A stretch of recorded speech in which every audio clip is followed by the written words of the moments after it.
মাটিকে শোষণ করে 10 টাকা কেজি চাউল 40 টাকা হলো, 30 টাকা লিটার তেল 100 টাকা হলো, আর 2 লক্ষ টাকা কাঠা জমি 50 লক্ষ টাকা হলো, আর আপনার 20 টাকা কেজি রড 100 টাকা হলো, আর প্রত্যেকটা জিনিসই একেবারে মানুষের আয়ত্তের বাইরে চলে গেল। দুঃখিত, আপনাকে কি দিয়ে বুঝাই? আল্লাহ রাসূল বলছেন যে নারী নেতৃত্ব হারাম। বাংলাদেশের মাটিতে যদি একজন মেয়ে মানুষ মেম্বার হয়, বাংলাদেশের মাটিতে যদি একজন মেয়ে মানুষ মেম্বার হয়, বাংলাদেশের মাটিতে যদি একজন মেয়ে মানুষ মেম্বার হয়, সারা দেশে গজব নাজেল হবে, সারা দেশে গজব নাজেল হবে, সারা দেশে গজব নাজেল হবে।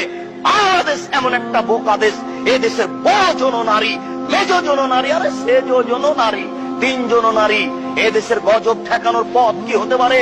এদেশে গজব নাজেল হচ্ছে, এদেশে গজব নাজেল হচ্ছে, এদেশে গজব নাজেল হচ্ছে।